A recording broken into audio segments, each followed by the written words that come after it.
আসসালামু আলাইকুম বন্ধুরা। আজকে আমরা কল্কির এক্সপ্লেনেশন নিয়ে এসেছি। চলুন তাহলে বেশি কথা না বলে গল্পটা শুরু করা যাক।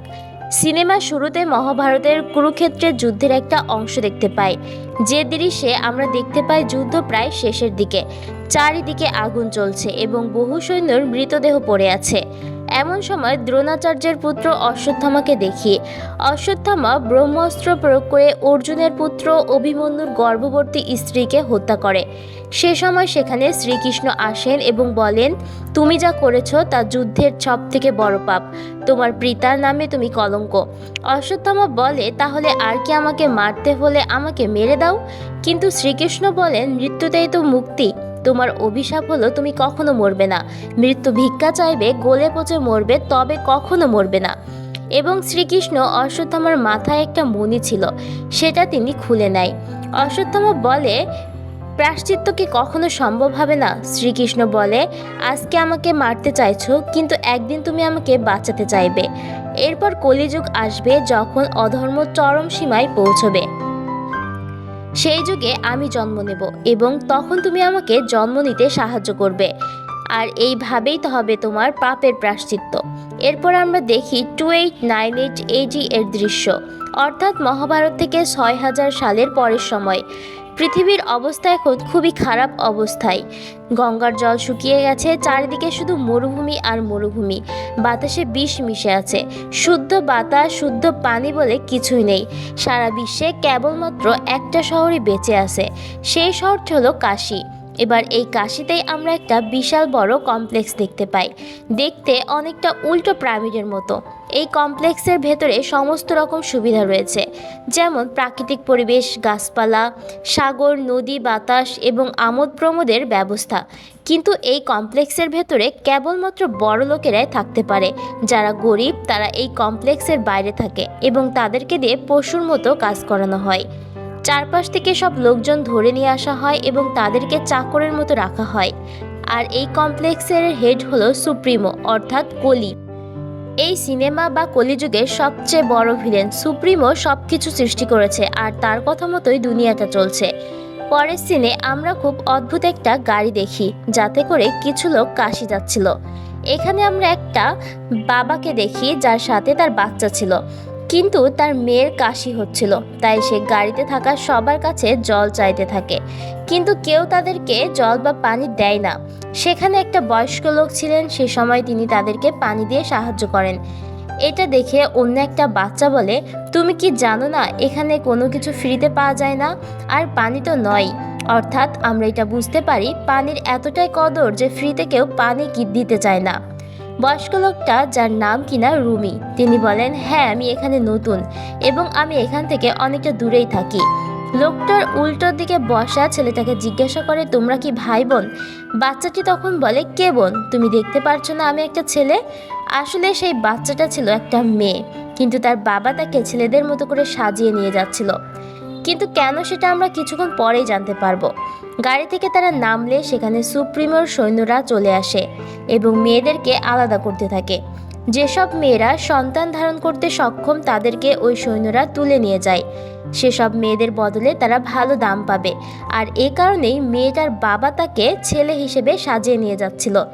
এরপর সুপ্রিমোর সৈন্যরা যখন মেয়েগুলোকে আলাদা করে তুলে নিয়ে যাচ্ছিল, হঠাৎ করে ওই মেয়েটির ভাই তখন বলে ওঠে, আমি যদি এরকম একটা মেয়ের খোঁজ দিতে পারি তাহলে আমাকে কত ইউনিট দিবে? আসলে ইউনিট বলতে এখানে টাকাকেই বোঝানো হয়েছে। সঙ্গে সঙ্গে তখন ওই ভাইটা তার বোনটাকে দেখিয়ে দেয়। তখনই আমরা দেখি ততক্ষণে সেই মেয়েটা সেখান থেকে পালিয়ে গেছে। এখানে যে মেয়েটি ছেলে সেজেছিল তার নাম হলো রায়া। রায়া সেখান থেকে পালায়, কিন্তু পালাতে পালাতে ধাক্কা লেগে যায় সেই বৃদ্ধ লোকটার সাথে। রুমি তখন ওই মেয়েটাকে সাহায্য করে আর বলে, আমি হলাম রিবেলদের একটি অংশ। রিবেল তাদেরকে বলা হয় যারা সুপ্রিমোর বিরুদ্ধে লড়াই করছে, যাতে একদিন পৃথিবীতে ভালো সময় ফিরে আসে। এবং এই রিবেলরা শাম্বালা নামের একটি গ্রামে থাকে। শাম্বালা পাহাড়ের মাঝখানে একটি গ্রাম, যে গ্রামের খোঁজ কেউ জানে না। মারিয়াম বলে একটা মহিলা সেখানকার লিডার। রুমি এসেছে একটা প্রেগনেন্ট মহিলার খোঁজে।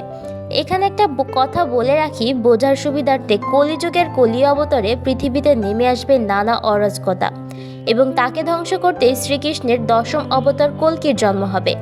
এবং কল্কি এখন কোন মায়ের গর্ভে জন্মগ্রহণ করবে সেটা কারো জানার কথা নয়। সেই মায়ের খোঁজ করতে শাম্বালা গ্রামের লোকেরা পাঠিয়েছে রুমিকে। এবার আমরা এখানে একটি গর্ভবতী মহিলাকে দেখতে পাবো। এখানে তাকে আনা হবে, যার নাম দেভিয়া।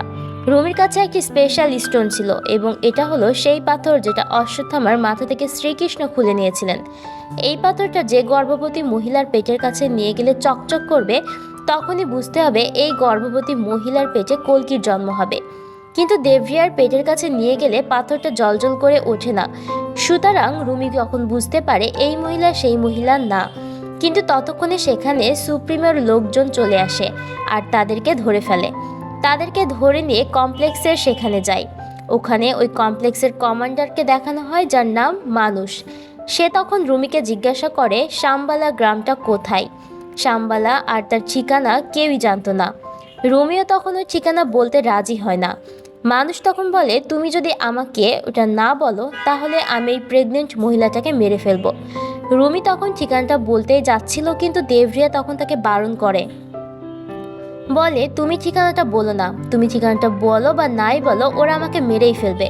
সুতরাং তার থেকে ভালো হবে ঠিকানাটা না বলা। রুমি তখন ঠিকানাটা না বললে মানুষ তখন তাদের দুজনকেই মেরে ফেলে। এদিকে সুপ্রিমোর লোকেরা বাকি যে রিভেলরা ছিল তাদেরকে ধরতে যায়, কিন্তু তারা সেখান থেকে পালিয়ে যায় আর তাদের সঙ্গে রায়াও ছিল। এরপর আমরা এখানে বাউন্টি হান্টার্সদের দেখি। এদের কাজ হলো বিভিন্ন পলাতক ব্যক্তিদের ধরে দেওয়া আর তার বিনিময়ে কিছু অর্থ পাওয়া, এবং 1 মিলিয়ন ইউনিট যদি কারো হয়ে যায় তাহলে তারা ওই কমপ্লেক্সের ভেতরে প্রবেশ করতে পারবে। সেই লোভেই তারা এই কাজটা করত। এবং এখানে আমরা দেখি ভৈরবকে। সে হলো একজন বাউন্টি হান্টার্স। সে যে দল হতে টাকা পায় সেই দলের হয়ে কাজ করে এবং তার কাছে একটা গাড়ি ছিল যার নাম বুজি। ভৈরব আজ অব্দি কোনো ফাইটে হারেনি। এখানে শাম্বালার যে ছেলেটা ছিল তাকে কে ধরবে তা নিয়ে অন্য দলের সঙ্গে ভৈরবের বিশাল ফাইট শুরু হয়, যদিও ভৈরব তাদেরকে খুব সহজেই হারিয়ে দেয়। সে সময় ওই শয়তান লোকটার কোমরে একটা ছোট্ট মূর্তি দেখে ভৈরব, এবং সেটা ছিল কাল ভৈরবের মূর্তি। প্রচলিত আছে যে কাশীর রক্ষাকর্তা হলো কাল ভৈরব, কিন্তু আমরা সবাই দেখি কলিযুগের সৃষ্টিকর্তাকে সবাই ভুলে গেছে। ভৈরব যখন ওই শয়তান লোকটার কোমর থেকে কাল ভৈরবের মূর্তিটা উদ্ধার করে, তখন সেখানে একটা বৃদ্ধ লোক আসে আর বলে কাল ভৈরব একসময় কাশীর রক্ষাকর্তা ছিলেন, আর বলে তোমাকে এখন থেকে কাশীর রক্ষা করতে হবে। কিন্তু আসলে ভৈরবের ক্যারেক্টার সেরকম ছিল না।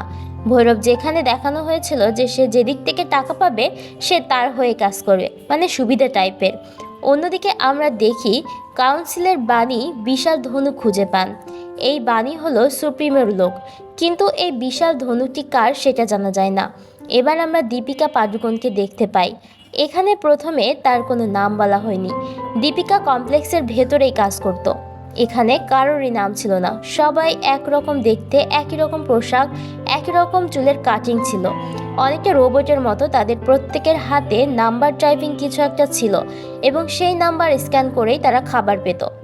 এখানে একটা স্পটে বহু গর্ভবতী মহিলাকে রাখা হয়েছিল এবং তাদের খেয়াল রাখা ছিল দীপিকার মতো মেয়েদের কাজ। এখানে আমরা জানতে পারি সুপ্রিমোর জন্য প্রজেক্ট কে বলে একটি এক্সপেরিমেন্ট করা হচ্ছে, যেখানে বিভিন্ন মেয়েদের উপরে সিডিং করা হয়। সিডিংয়ের ফলে যেসব মেয়েরা পজিটিভ হয়ে গর্ভবতী হয় তাদের এই স্পটের যত্নে রাখা হয়, আর যারা নেগেটিভ হয় তাদেরকে ওই গর্ভবতী মহিলাদেরকে যত্নে নেওয়া হয়।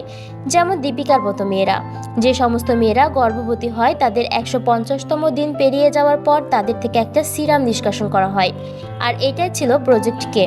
কিন্তু দেখা যায় 120 দিন অবধি কোনো মেয়ে বাঁচছে না। সে সময় কমান্ডার মানুষ সেখানে আসে আর সায়েন্টিস্টদের বলে কি ব্যাপার, তোমরা এখনও সিরাম কেন বের করতে পারছো না?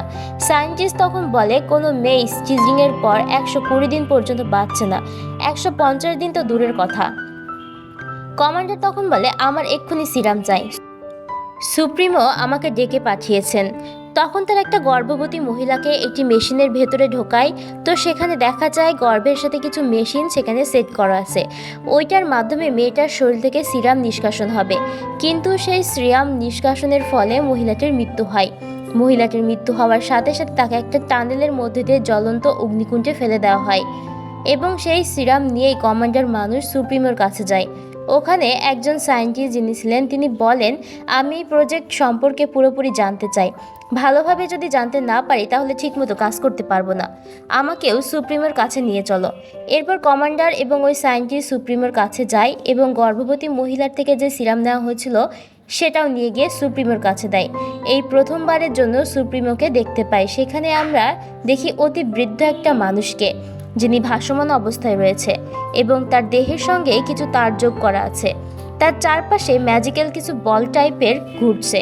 তো এখানে সুপ্রিমো সেই সিরামটা নেয়, তার নিজের বুকের ভেতরে ইনজেক্ট করে এবং সঙ্গে সঙ্গে সে পানিতে পড়ে যায়।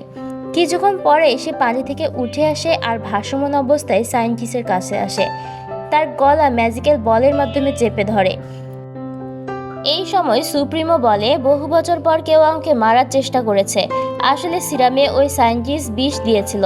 তখনই সেই সায়েন্টিস্ট সুপ্রিমোর বুকে একটা ছুরির মতো কিছু একটা ঢুকিয়ে দেয়, কিন্তু তবুও সুপ্রিমোর কিছুই হয় না। সুপ্রিমো তখন বলে, আমি এতবার মৃত্যুর মুখ থেকে ফিরে এসেছি যে মৃত্যু আমাকে কিছুই করতে পারবে না। সুপ্রিমো তখন সায়েন্টিস্টকে জিজ্ঞাসা করে, তুমি এসব কেন করছো? সায়েন্টিস্ট তখন বলে, আমি আগামীর ভালোর জন্য এসব করেছি। সুপ্রিমো তখন বলে, আমিও তো ভালোর জন্যই করেছি। পৃথিবী অসৎ, জুয়াচুরি, খারাপ লোকে ভরে গিয়েছিল, সুতরাং আমি পৃথিবীতে শুধুমাত্র তাদেরকেই রেখেছি। প্রকৃতি পৃথিবীকে পুরোপুরিভাবে ধ্বংস করে দিচ্ছিল, তাই আমি পৃথিবী থেকে প্রকৃতিকে সরিয়ে দিয়েছি। সায়েন্টিস্ট তখন বলে, প্রকৃতিকে কন্ট্রোল করা তোমার কোনো এখতিয়ার নেই। সুপ্রিমো তখন বলে, প্রকৃতিতে ধ্বংস করা মানুষের কোনো অধিকার নেই, কিন্তু এটা মানুষের স্বভাব। প্রকৃতি মানুষকে বারবার সুযোগ দিলেও মানুষ সেটা কখনোই শোধরায়নি এবং তাই জন্য আজকে এই অবস্থা। কিন্তু তুমি চিন্তা করো না, নতুন যুগ আসতে চলেছে যার নাম কলিযুগ। এই সময় আমরা ভৈরবকে দেখি। সে একজন বিশাল ভালো ফাইটার ছিল এবং সে যে রোবেলকে ধরেছিল সে ভৈরবের বিশাল ফ্যান ছিল। এ সময় ভৈরব তার ব্যাক স্টোরি বলে। ভৈরব বলে, ছোটবেলা থেকেই সে অনাথ হয়ে গিয়েছিল। তখন ক্যাপ্টেন বলে, একজন তাকে ছোট থেকে মানুষ করে এবং তাকে সব কিছু ভালো করে শেখাতে থাকে। কিন্তু এই ক্যাপ্টেনই এক সময় জুয়াতে জড়িয়ে পড়ে। জুয়ার দায়ে এসে ভৈরবকেই সে বাজি রেখে দেয়। তবে সে ভৈরবকেই ধরিয়ে দেওয়ার চিন্তা করে, কিন্তু সে যখন ভৈরবকে ধরিয়ে দিতে যাবে তার আগেই ভৈরব তাকে ধরিয়ে দেয়। ভৈরবের জীবনটা শুধু এরকমই ছিল, সে না এই সাইডের না ওই সাইডের, সে শুধু নিজেরই। সে যা করবে শুধুমাত্র নিজের জন্যই করবে। এইবার এখানে আমরা একটা মেয়েকে দেখি যার নাম রক্সি। সে ভৈরবকে খুবই ভালোবাসতো। রক্সি 7 দিনের জন্য একটি কাজের জন্য কমপ্লেক্সের ভেতরে যাওয়ার সুযোগ পায়। ভৈরব তাকে রিকোয়েস্ট করে তাকে সেই ভেতরে নিয়ে যাওয়ার জন্য। রক্সি এবার 1 ঘন্টার পাস বানিয়ে ভৈরবকে কমপ্লেক্সের ভেতরে নিয়ে যাওয়ার জন্য রাজি হয়। তারপর তারা দুজনে 1 ঘন্টার জন্য কমপ্লেক্সের ভেতরে যায়। কমপ্লেক্সের ভেতরে গিয়ে কাজের জায়গা ছেড়ে তারা এদিক ওদিকে ঘুরতে থাকে এবং সেখানে গিয়ে তারা প্রথমবারের মতো প্রাকৃতিক সৌন্দর্য দেখে। সেখানে গিয়ে দেখে বিশাল বড় সবুজ মাঠ, যার ভেতরে ঘোড়ারা ছুটে বেড়াচ্ছে। চারিদিকে রয়েছে নানা রকম ফুল ফলের গাছ এবং দেখে সামনে বিশাল বড় এক সমুদ্র। অর্থাৎ কমপ্লেক্সের ভেতরে আর্টিফিশিয়ালি এই সৌন্দর্য সৃষ্টি করে রাখা হয়েছিল, কিন্তু এখানে কোনো সাধারণ মানুষ আসতে পারতো না। তাই ভৈরব বা রক্সি কেউ কখনো এগুলো দেখেনি এবং আমরা দেখি গাছ থেকে কীভাবে কমলালেবু খেতে হয় সেটাও তারা জানে না। এখন আমরা বর্তমান যুগে যে সমস্ত প্রকৃতি, গাছপালা, বন জঙ্গল উড়িয়ে আমরা ঘরবাড়ি তৈরি করছি, সেই প্রাকৃতিক এক সময় লাক্সারির সমান হবে। ভৈরব ওই কমপ্লেক্সে গিয়ে ওখানে একটা পার্টি চলছিল, যেখানে নাচা গানা করতে শুরু করে দেয় এবং বেশি নাচ গানের ফলে ওখানকার গার্ডরা তাকে ওখান থেকে বের করে দেয়। এবার অন্যদিকে আমরা রায়াকে দেখি। রায়ার পিছনে একটা রোবট লেগেছিল তাকে ধরার জন্য এবং সে ওই রোবট থেকে পালাতে পালাতে মাটির নিচে একটা পুরনো মন্দিরের কাছে গিয়ে পড়ে। আর এখানে শত শত বছর ধরে ধ্যানে মগ্ন ছিলেন অশ্বত্থামা। রায়ের কাছে সেই মণিটা ছিল যেটা রুমির কাছ থেকে সে পেয়েছিল এবং সেই মণিটা অশ্বত্থামা নিজের মাথায় লাগানোর পরেই সে তার আসল রূপে ফিরে আসে। অশ্বত্থামা বিশাল বড় এক ফাইটার ছিল, তো রোবট তার কাছে কিছুই ছিল না। অন্যদিকে আমরা আবারও দীপিকাকে দেখতে পাই। এখানে আমরা জানতে পারি দীপিকা 5 মাস অর্থাৎ 150 দিনের প্রেগনেন্ট। দীপিকা এ বিষয়টা সবার থেকে লুকিয়ে রেখেছে, কারণ সে চায় বাচ্চাটাকে পৃথিবীর আলো দেখাতে। এখানে আরেকটা কর্মচারী নীলি কেউ দেখতে পায়। সে কোনোভাবে দেখে ফেলেছে দীপিকা প্রেগনেন্ট। সে বলে, তুমি সবার থেকে লুকিয়ে কেন রেখেছ? কষ্ট করার থেকে তুমি সবাইকে জানিয়ে দাও, তাহলে তো রানীর মতো থাকতে পারবে। দীপিকা তখন বলে, না, আমি চাই না ওদের পরীক্ষা নিরীক্ষার অংশ হোক আমার শিশু। কিন্তু এরপর আমরা দেখতে পাই নীলি তার সাথে বিশ্বাসঘাতকতা করে আর দীপিকাকে ধরিয়ে দেয়, এবং সায়েন্টিস্টরা অবাক হয়ে যায় যে কি করে একটা মেয়ে 150 দিন গর্ভধারণ করে থাকতে পেরেছে, কারণ অন্য মেয়েরা তো 120 দিন পর্যন্তই পারছিল না। এবার দীপিকাকে সেই যন্ত্রে বসানো হয় যেটাতে বসে সিরাম নিষ্কাশন করা হয়। তাকে ওই যন্ত্রে বসানোর সাথে সাথে যন্ত্রটা কেঁপে ওঠে। তারপর দীপিকাকে ফেলে দেওয়া হয় অগ্নিকুণ্ডের দিকে, কিন্তু তখনই আমরা দেখি নীলি সেখানে চলে আসে আর দীপিকাকে বাঁচিয়ে নেয়।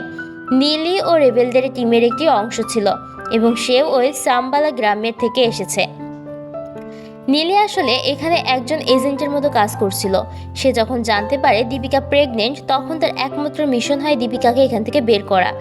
সে যদি দীপিকাকে ধরিয়ে না দিত তাহলে তাকে এখান থেকে বের করা বা কখনোই সম্ভব হতো না।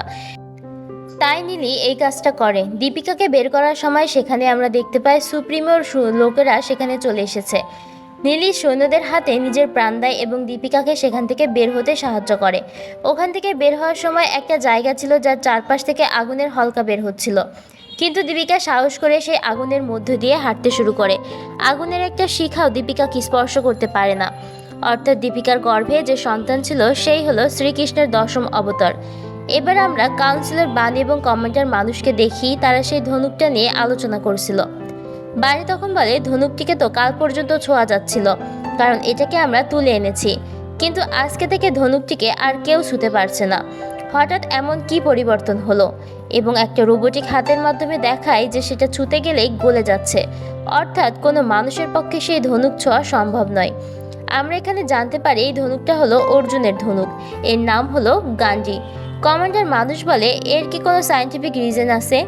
বাণী বলে, এটা আমাদের বুদ্ধির বাইরে। ওদিকে দীপিকাকে লিলির দলের লোকেরা বাঁচায়। সেখানে আমরা 3 জনকে দেখতে পাই, ভিরেন, আরজু এবং কায়রা। কায়রা এবং আরজু একে অপরকে অনেক ভালোবাসতো। কায়রা তখন দীপিকাকে বলে, তোমার নামটা খুব অদ্ভুত। কায়রা তখন দীপিকার নাম দেয় সুমতি, আর তখন থেকে দীপিকার নাম হয় সুমতি। ওদিকে কমপ্লেক্স তো সবাই জেনে গেছে দীপিকা এখান থেকে পালিয়ে গেছে, তো ঘোষণা দেওয়া হয় যে দীপিকাকে খুঁজে নিয়ে এসে দিতে পারবে তাকে 1 মিলিয়ন ইউনিট দেওয়া হবে। তাই জন্য দীপিকার চারদিকে খোঁজ পড়ে গেছে। এবার কায়রা যখন দীপিকাকে নিয়ে পালাচ্ছিল, সেখানে সুপ্রিমোর কিছু সৈন্য আসে এবং বলে, তোমরা তোমাদের গাড়ির পিছন দিকটা খোলো, আমরা দেখব কেউ আছে কিনা। আর সেখানেই কায়রার সঙ্গে তাদের ফাইট শুরু হয়ে যায় এবং শেষ অবধি সেই ফাইটে কায়রারা মারা যায়। সুপ্রিমের লোকেরা এখানে আক্রমণ চালায়, যার কারণে আর্য আহত হয়। ভিরেন একা কি করবে? ভিরেনকে শ্যুট করতে যাচ্ছিল, তখনই সেখানে রায়া চলে আসে। এসে বলে, তোমাদের ভালোর জন্যই বলছি, গানগুলো নিচে ফেলে দাও। তখন তাদের মধ্যে একটা লোক বলে, কেন, তুই কি আমাদেরকে মারবি নাকি? রায়া তখন বলে, আমি মারবো না, আমার টিচার মারবে। এবং তখনই আমরা সেখানে অশ্বত্থামাকে দেখতে পাই। সে একা হাতে সবাইকে হারিয়ে দেয়। যেহেতু অশ্বত্থামার অভিশাপ ছিল সে কখনো মরবে না, সে অমর, তাই গুলিতে অশ্বত্থামার কিছুই হয় না। এবং দীপিকার সামনে আসতেই তার মাথায় যে মণিটা ছিল সেটা জ্বলে ওঠে। সুতরাং সে বুঝতে পারে দীপিকাই হলো সেই মহিলা এবং সে দীপিকাকে মা বলে ডেকে ওঠে। সুপ্রিমোর লোকেরা তো সেখানে খতম হয়ে যায়, কিন্তু তখন সেখানে ভৈরব চলে আসে। ভৈরব খবর পেয়েছিল যে দীপিকা অর্থাৎ সুমতিকে যে ধরে দিতে পারলে 1 মিলিয়ন ইউনিট পাবে, এবং সেই লোভে সে দীপিকাকে ধরতে সেখানে চলে যায়। কিন্তু সেখানে তো অশ্বত্থামাও ছিল। তাদের মধ্যে ভয়ঙ্কর ফাইট শুরু হয়। ভৈরব এবার তার একাধিক রূপ সৃষ্টি করে অশ্বত্থামাকে কনফিউজড করার জন্য। অশ্বত্থামাকে কি আর সেমন ফাইটার, কুরুক্ষেত্রের ফাইটার, এইসব জিনিস তার আগে থেকেই জানা আছে। সে ঠিকই ধরে ফেলে কোনটা আসল ভৈরব। অশ্বত্থামা ভৈরবকে মারতেই থাকে। আজ পর্যন্ত ভৈরব কোনো ফাইটে হারেনি, কিন্তু আজ অশ্বত্থামা তাকে হারিয়ে দেয়। তখন ভৈরবকে বাঁচাতে তার হাইটেক গাড়ি বুজ্জি আসে। বুজ্জিকে অশ্বত্থামা এক ঝটকায় খতম করে দেয় এবং তারা সুমতিকে নিয়ে শাম্বালা এসে পৌঁছায়। শাম্বালা ঢোকার জন্য যে রাস্তাটা ছিল সেটা পুরো একটা পাহাড়ের মতো। বাইরে থেকে কেউ দেখলে বুঝবেই না যে এখান থেকে প্রবেশ করার রাস্তা আছে। শুধুমাত্র শাম্বালার যারা অধিবাসী তারাই জানে যে কিভাবে এখানে ঢুকতে হয়। শাম্বালায় ঢুকলে আমরা দেখি সেখানে বহু লোকজন বসবাস করে এবং তাদের লিডার হচ্ছে মারিয়াম। মারিয়াম তাদের সবাইকে ছোট থেকেই কল্কির গল্প শুনিয়েছে, যার কারণে সবাই সেখানে বিশ্বাস করে একদিন এরকম একজন মা আসবে যার গর্ভে কল্কির জন্ম হবে। সুতরাং সুমতিকে দেখে তারা সবাই খুব খুশি হয়। কিন্তু দীপিকার বরণ করে নেওয়ার সময় তাদের মধ্যে একজন প্রতিবাদ করে, বলে আমরা কি করে শিওর হব যে এই মহিলাই সেই মহিলা যার গর্ভ থেকে কল্কির জন্ম হবে। এবং তখনই সেখানে দেখানো হয় প্রথমবারের মতো বৃষ্টি হচ্ছে, যে বৃষ্টি শত শত বছরেও একবারও হয়নি। তখন তারা সবাই বুঝতে পারে, হ্যাঁ এই হলো সেই মা। এবং সাম্বালা গ্রামের মাঝখানে যে গাছটি ছিল সেই গাছে নতুন পাতা গজায় এবং সুমতি সেই গ্রামের সবার কাছে আসার আলো হয়ে ওঠে। ওদিকে আমরা আবারও কাউন্সিলর বানি এবং কমান্ডার মানুষকে দেখতে পাই। কাউন্সিলর বালি বলে এই কয়েকদিনের মধ্যে আকাশে এমন একটি নক্ষত্র উঠবে যেই নক্ষত্রের তিথিতে দশম অবতারের কল্কির জন্মের সম্ভাবনা রয়েছে। সুতরাং এই সময়ের মধ্যে সুমতিকে আমাদেরকে খুঁজে বের করতেই হবে। আমরা যদি এই জন্মটা আটকে দিতে পারি তাহলে আগামী ৬,০০০ বছরে এই নক্ষত্র আর দেখা যাবে না। তারাও দীপিকাকে খুঁজতে লেগে যায়। অন্যদিকে আমরা দেখি ভৈরবকে ব্ল্যাকলিস্ট করে দেওয়া হয়েছিল, কারণ তার জন্যই দীপিকাকে ধরা যায়নি। এই সময় ভৈরবকে বলা হয়, তোমাকে সারা জীবনের মতো কমপ্লেক্স থেকে ব্যান্ড করে দেওয়া হলো, তুমি আর কখনো কমপ্লেক্সের ভেতরে ঢুকতে পারবে না। যেটা শুনে ভৈরবের মন ভেঙে যায়। তখন সেখানে কমান্ডার মানুষ চলে আসে। ভৈরব তখন তাকে বলে, আমি একমাত্র মানুষ কিন্তু অশ্বত্থামার সাথে ফাইট করতে পেরেছি, আমি ছাড়া সবাই কিন্তু মারা গেছে, সুতরাং আমি একমাত্র পারবো ওর সাথে যুদ্ধ করতে এবং সুমতিকে ছাড়িয়ে নিয়ে আসতে। কমান্ডার মানুষ তখন বলে, ঠিক আছে, তুমি যদি পারো তাহলে আমি তোমার জন্য কমপ্লেক্স খুলে দেব। এবার ভৈরব তার সমস্ত টাকা পয়সা খরচ করে তার যে গাড়িটি ছিল সেই গাড়িটাকে আপগ্রেড করতে লেগে যায়। অন্যদিকে আমরা সাম্বালার গ্রামটাকে দেখি, যেখানে সুমতিকে নিয়ে নানা ধরনের অনুষ্ঠানের আয়োজন করা হচ্ছিল। তখনই সুমতি একটা ভীষণ দেখতে পায় যে তার চারপাশের লোকজন মারা যাচ্ছে।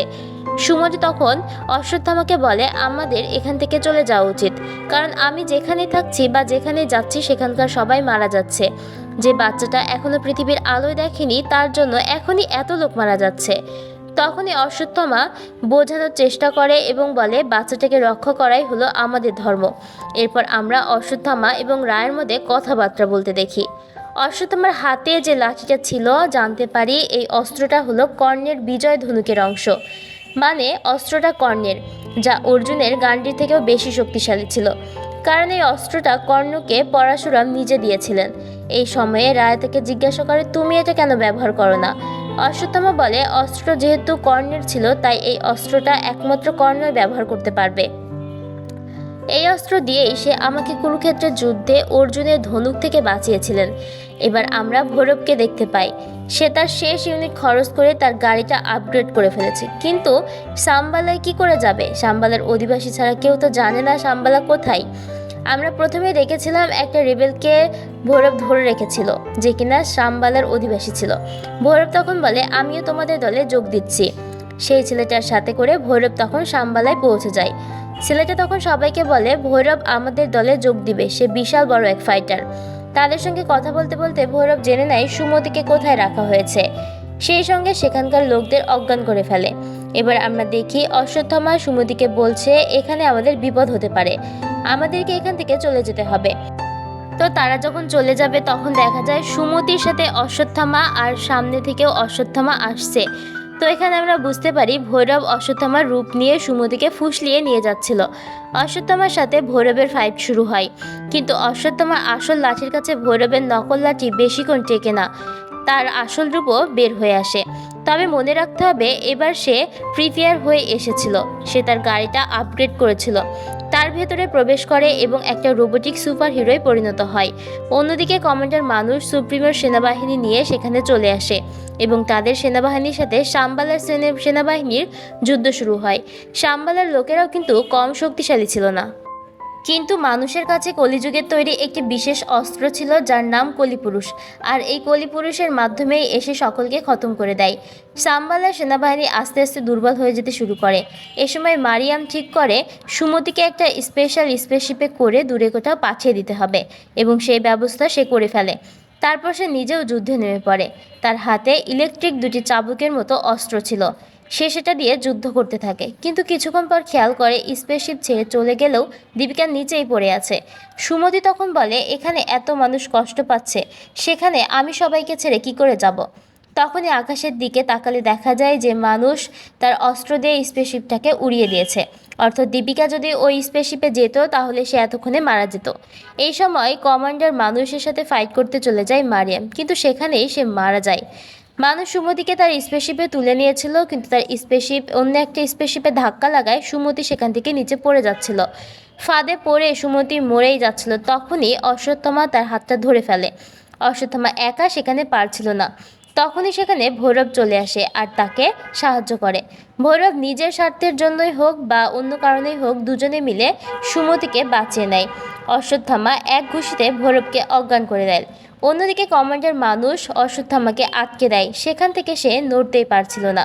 কমান্ডার মানুষ আবারও দীপিকাকে স্পেসশিপে উঠিয়ে নেয়। অন্যদিকে আমরা দেখতে পাই ভৈরব যেখানে অজ্ঞান হয়ে পড়েছিল তার পাশে পড়েছিল অশ্বত্থামার সেই লাঠিটা, এবং গাছের যে শেষ পাতাটি ছিল সেই পাতাটি উড়ে এসে ওই লাঠির উপরে পড়ে। লাঠিটা তখন ভৈরবের হাতে গিয়ে পড়ে, সঙ্গে সঙ্গে সেটা জ্বলে ওঠে এবং সেই লাঠিটার মাধ্যমে ভৈরব ফাইট করে। অর্থাৎ এখানে আমরা বুঝতে পারি যে ভৈরবই হলো কর্ণের পুনর্জন্ম।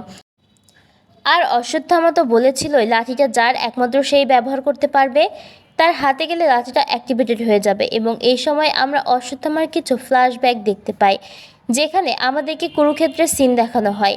আমরা দেখতে পারি যে অর্জুনের সাথে কর্ণের ফাইট হচ্ছে এবং কর্ণ হুবহু দেখতে ভৈরবের মতো।